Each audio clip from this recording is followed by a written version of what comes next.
I'd like to briefly tell you about a few of the main attractions at the palace.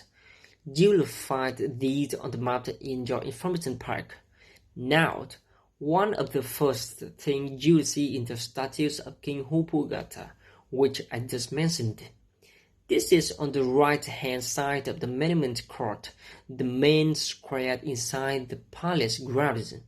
The monument court is called because of the many statues of kings, queens, and other historical figures there.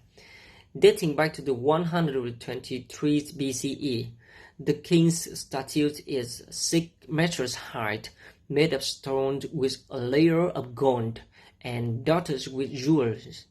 That's then genuine gold, by the way, not just paint. Unfortunately, the jewels are made of glass. The originals were stoned many centuries ago. Just beyond the court is the Temple of the Sun.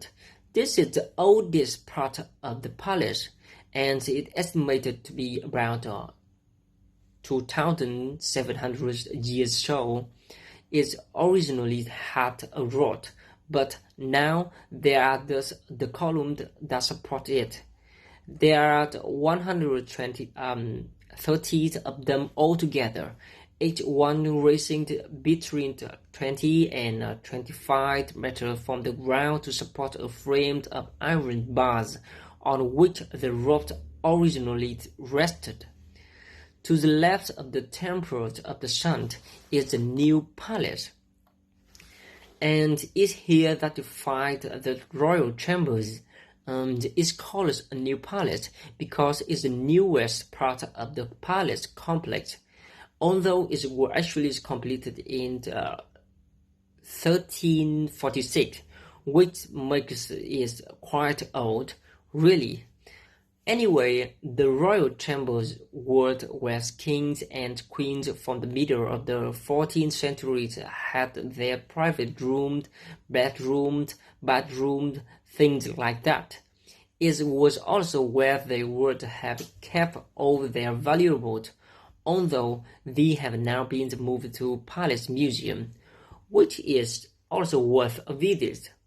This was opened in March 2011, as well as valuables like jewelry and other historical objects.